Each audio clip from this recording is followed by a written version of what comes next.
저와 여러분이 합독한 사무엘상 7장 말씀은 사무엘의 지도 아래 미스바에서 영적 각성이 이스라엘 백성들 사이에서 시작되고 또 블레셋과의 전쟁에서도 승리했다는 내용, 그리고 사무엘이 어떻게 이스라엘을 다스렸는지 요약적으로 마지막 부분에 기록하고 있는 내용이 기록되어 있습니다. 이러한 내용을 우리가 성경이 기록된 순서대로 1절부터 자세하게 살펴보도록 하겠습니다.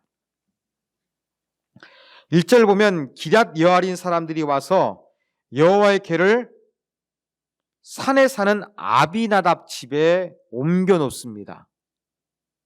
어디로 갔겠습니까? 벳세메스로 갔겠죠.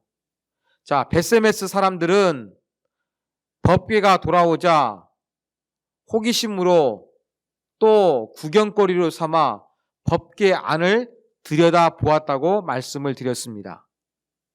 일반인들이 법궤 안을 편하게 들여다 볼 수 있었던 이유는 법궤를 지키지 아니했기 때문입니다.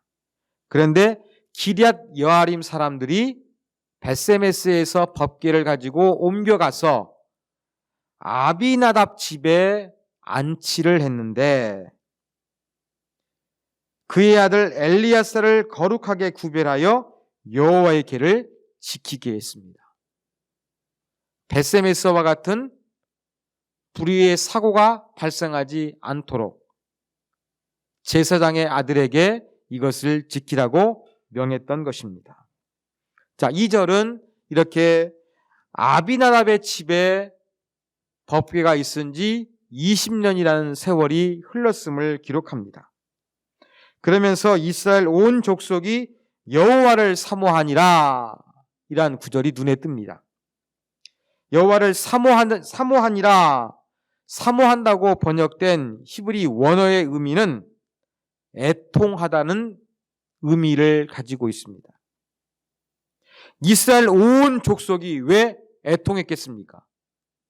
법궤가 돌아왔잖아요. 그럼에도 불구하고 왜 애통했겠습니까?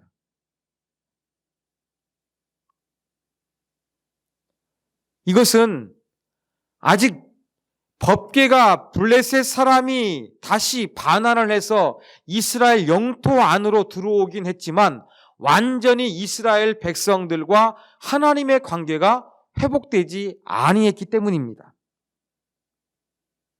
20년은 고통의 시간이었습니다. 하나님의 임재의 상징물 법궤는 이스라엘 가운데 있었지만 이스라엘의 중심이 되는 것이 아니라 이스라엘 변방 산속에 그냥 고스란히 놓여져 있었습니다. 이렇게 하나님과 온전한 관계가 회복되지 못하였기 때문에 이스라엘 백성들이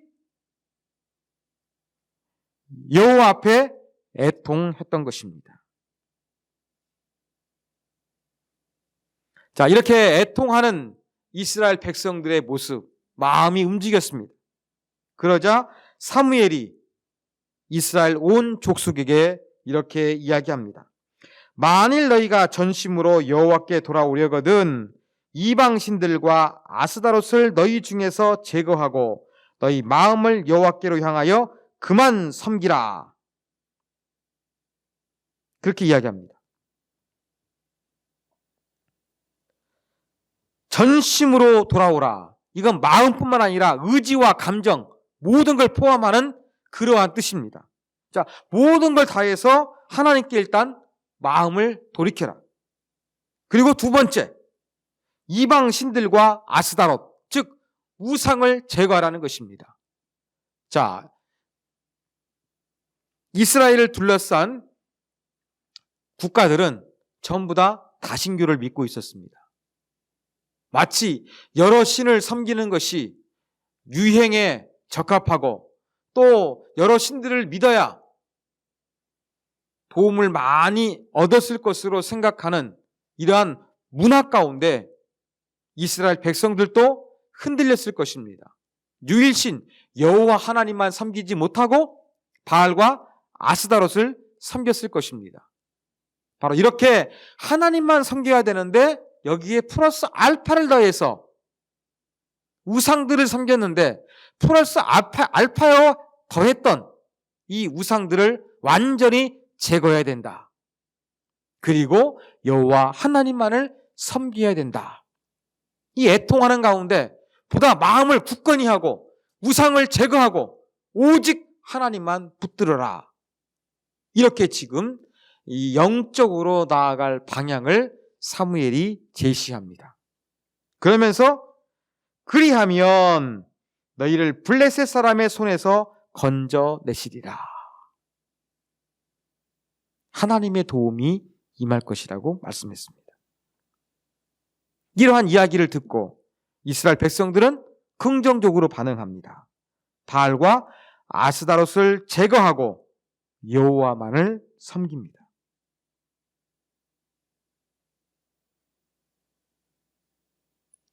오절에서는 더 높은 차원의 영적 갱신이 시작됩니다. 사무엘이 이르되 온 이스라엘은 미스바로 모이라. 내가 너희를 위하여 여호와께 기도하리라. 자, 여호와만 섬기기로 했습니다. 자, 이렇게 결단한 이스라엘 백성들, 미스바로 모여라. 내가 너희를 위하여 하나님 앞에 기도할 것이다. 그러자 6절 이스라엘 백성들이 반응합니다. 그들이 미스바에 모여 물을 길어 여호와 앞에 붓고, 물을 길어서 여호와 앞에 부었다. 여러분, 사무엘상 7장에서만 드러나는 표현입니다.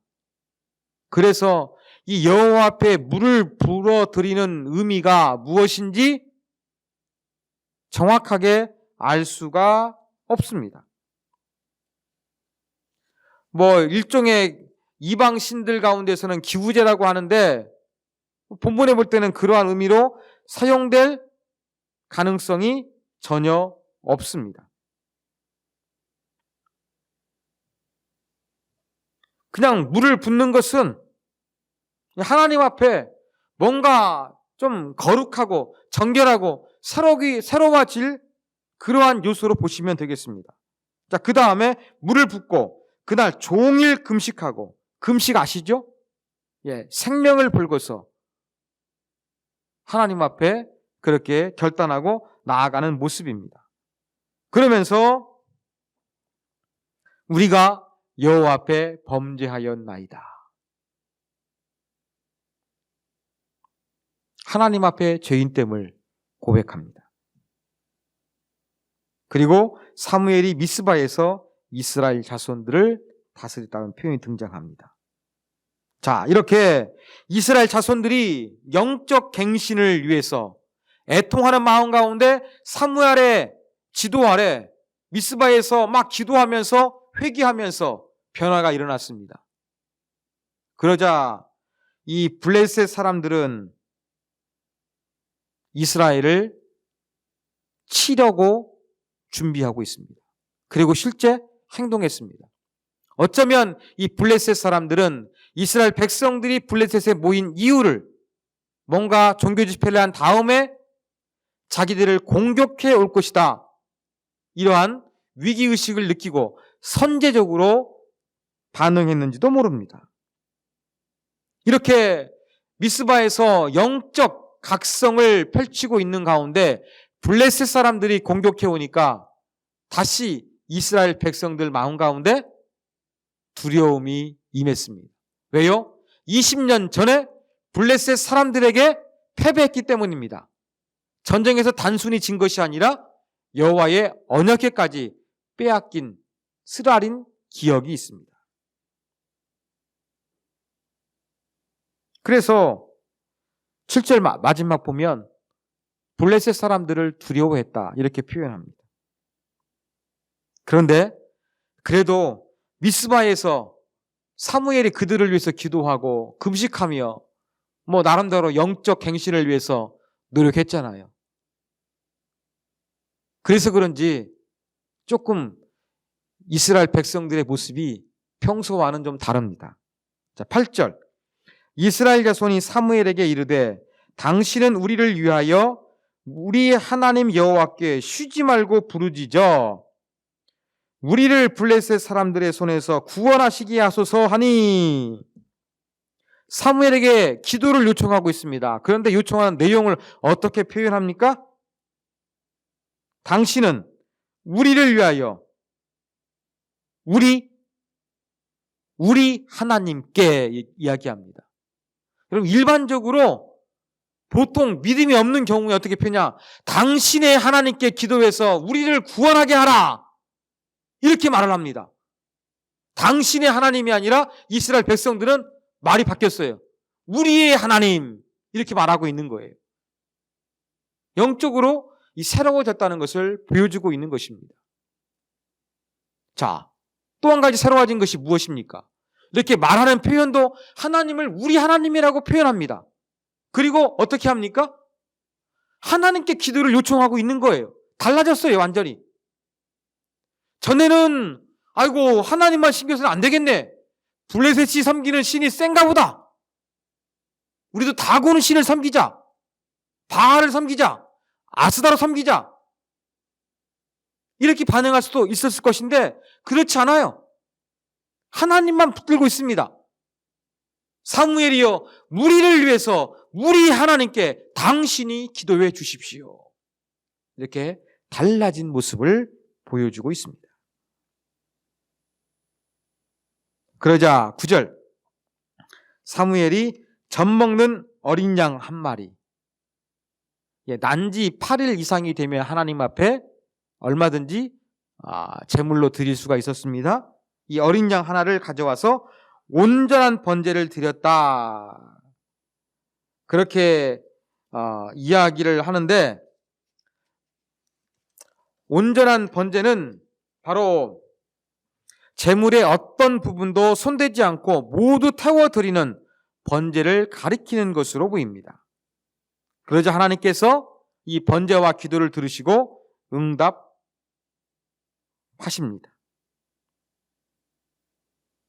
그 응답의 내용 10절, 사무엘이 번제를 드릴 때에 블레셋 사람이 이스라엘과 싸우려고 가까이 오매 그날에 여호와께서 블레셋 사람에게 큰 우레를 발하여 그들을 어지럽게 하시니 그들이 이스라엘 앞에 패한지라.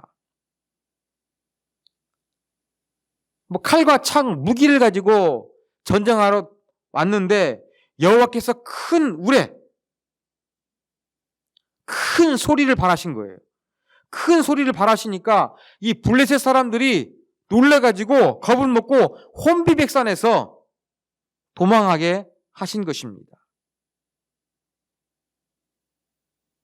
그래서 미스바에 쳐들어왔던 이 블레셋 사람들 도망하니까 이스라엘 백성들이 도망가는 블레셋 사람들을 추격해서 백갈까지 추격해서 그들을 이제 참 제압하는 그러한 모습을 보여줍니다. 전쟁은 이스라엘이 승리를 했습니다. 그래서 이제 이 전쟁을 이긴 것을 기념하기 위해서 사무엘이 돌을 취합니다. 미스바와 센 사이, 센은 지명이 아니라 큰 봉우리라고 합니다. 미스바 근처에 큰 봉우리가 있는데 그 사이에 돌로 제단을 쌓고 기념비를 세우죠. 여기까지 우리를 여호와께서 도와주셨다라는 그런 의미에서 에베네셀, 도움의 돌이라는 뜻입니다. 우리가 에베네셀 하나님 찬양하지요. 도움의 돌이라는 뜻이 가지고 있습니다. 여기까지 도우셨다. 여기까지 도우셨다는 것은 한 3가지 의미가 있어요. 첫 번째, 여기까지 도우셨다는 것은 여기까지 장소, 그 지명입니다. 에베네셀까지 하나님께서 도와주셨다는 것을 찬양하는 거예요. 두 번째 의미는 여기까지 도우셨다. 블레셋과 전쟁에서 20년 전에 2번 졌어요. 다시 쳐들어왔는데 이번에는 역전시켜서 이스라엘이 승리했어요. 이렇게 패배한 전쟁을 이제는 이길 수 있도록 여기까지 도와주셨다는 의미도 될 수 있습니다. 또 한 가지 의미는 하나님과 관계가 회복되는 의미예요. 전에는 법계, 상징만 의지했잖아요. 하나님과 관계를 바르게 하기보다는 하나님의 어떠한 상징물을 소중히 여기고 그것이 있으면 하나님이 도와주실 줄 알았어요. 그런데 이제는 미스바 영적 갱신 운동을 통해 가지고 블레셋 사람들이 두려워도 하나님을 의지해요. 우상을 의지하지 않아요. 하나님을 당신의 하나님이 아니라 우리 하나님이라고 고백하고 있어요. 이렇게 하나님과 관계가 회복될 수 있도록 도와주셨다는 의미도 된다는 것입니다.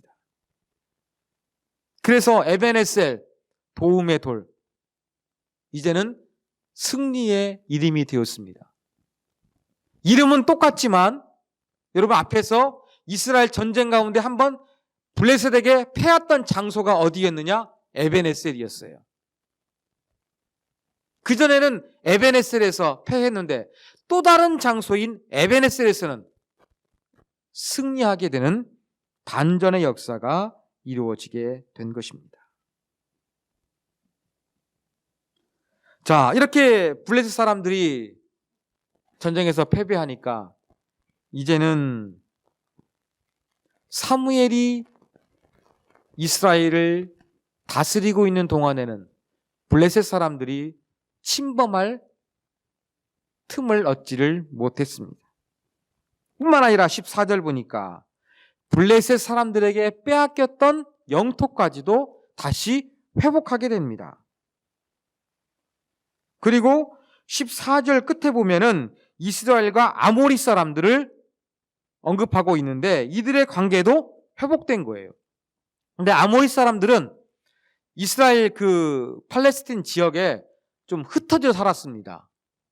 근데 군데군데 모여 살다 보니까 특별한 지역은 없습니다만 그래도 관계적으로 그들과 평화롭게 지내게 되었다는 것이 이제 사무엘 통치 때 이루어진 것입니다.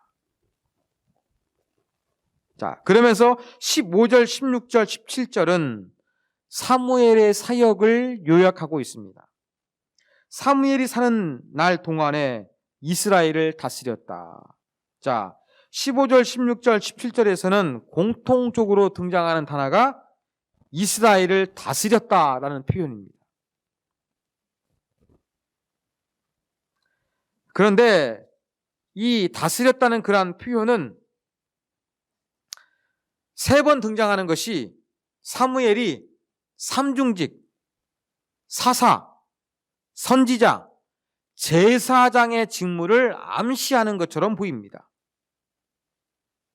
15절에 보면은 사무엘이 사는 날 동안에 이스라엘을 다스렸으되 하는데요.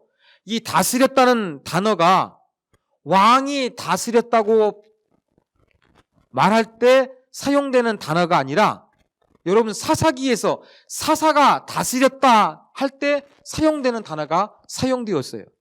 그러면 15절에서 사무엘이 다스린 것은 왕의 통치가 아니라 사사의 역할로서 이스라엘을 다스렸다는 의미가 되는 것입니다. 그리고 16절 해마다 베델과 길골과 미스바로 순회하면서 그곳에서 이스라엘을 다스렸다 이렇게 이야기합니다.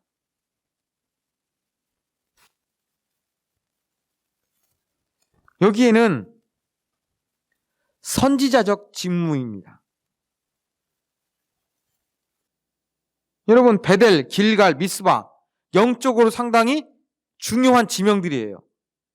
이러한 것들 다니면서 이제 하나님의 선지자로서 다스렸다는 의미가 되는 것입니다. 즉 여기 다니면서 순회 이 선교사로서 역할을 했던 것을 나타냅니다. 그리고 17절 마지막 절 라마는 어디입니까?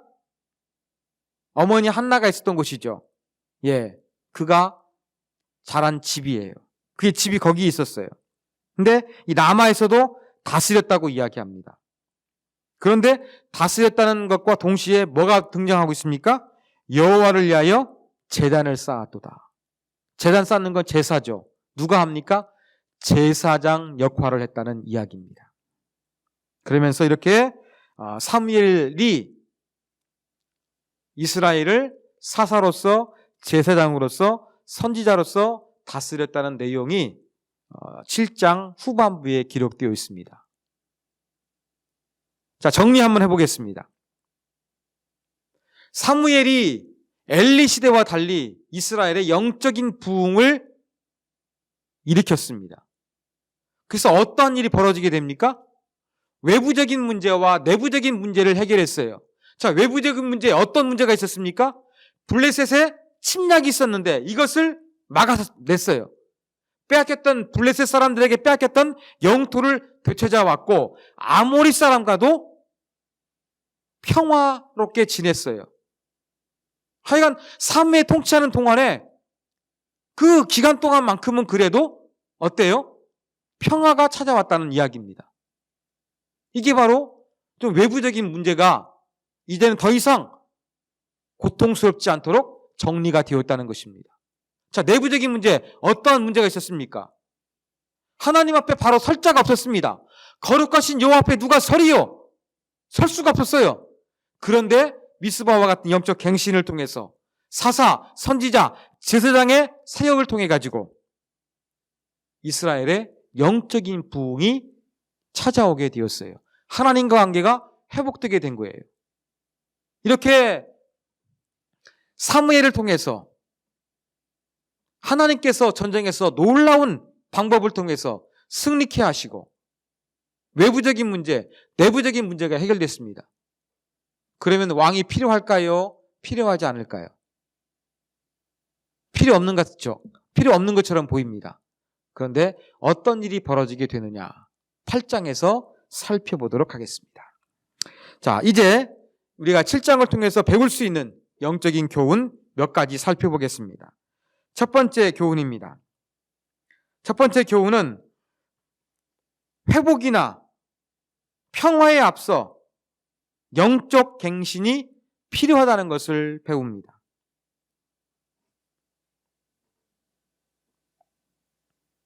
자, 미스바에서 영적인 회개 운동이 일어납니다. 사무엘이 그들을 위해서 기도하고 그들이 금식하고 막 회개해가지고 자기들의 잘못을 자복합니다. 여러분, 이러한 회복이 있으니까 전쟁에서 승리했잖아요. 이방 민족들과 평화롭게 지냈잖아요. 영토를 회복했잖아요. 전쟁에서의 승리나 어떠한 관계의 회복이나 또 사람들 사이에서 평화를 깃들기 위해서 그 전에 반드시 필요한 것은 무엇이냐?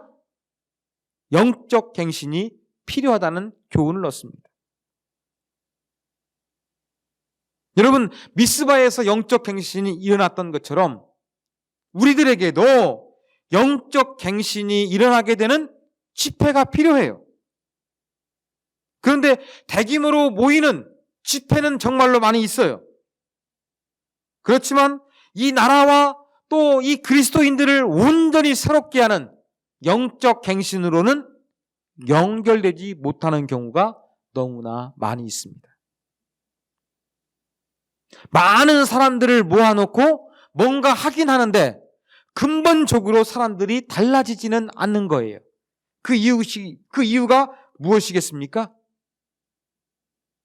영적 갱신이 일어나기 위해서 가장 필요한 것은 여호와 앞에 여호와를 사모하니라 했던 것처럼 애통함이 필요한 거예요.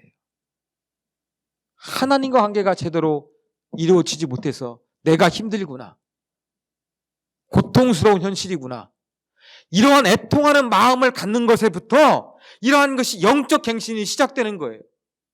그냥 사람들만 다 많이 모아놓고 회개운동 합시다, 이벤트로 되지 않는 거예요. 각자의 마음 가운데 뭐가 일어나는 것이 중요합니까?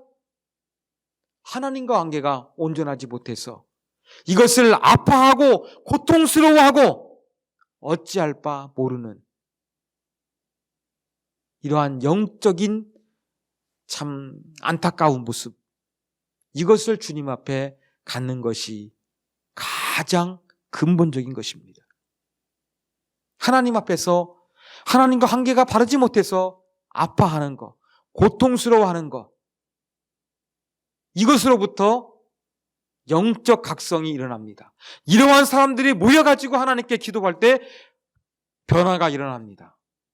회복이 이루어집니다. 승리가 찾아옵니다. 평화가 깃들 수 있다는 사실을 우리가 기억해야겠습니다. 자, 두 번째 교훈입니다. 전쟁의 승리는 하나님께 달려 있다는 것을 배우게 됩니다. 자, 우리가 살펴봤던 4장에서 블레셋과 이스라엘 전쟁 가운데 이스라엘이 졌습니다. 그래 두 번째 전쟁에서는 여호와의 언약궤를 가지고 왔습니다. 그런데도 졌습니다.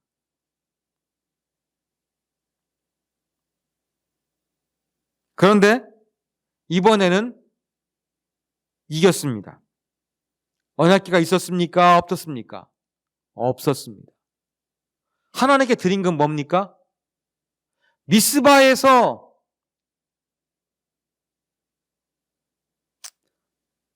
그 영적 갱신 한 이후에 사무엘이 어린 양 한 마리, 새끼 양 한 마리 딱 잡아가지고 하나님께 제물로 바친 게 전부였습니다.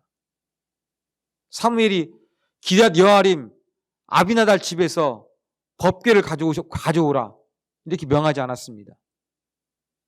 그냥 어린 양 한 마리 잡아가지고 하나님께 드린 거예요. 그런데 이겼습니다.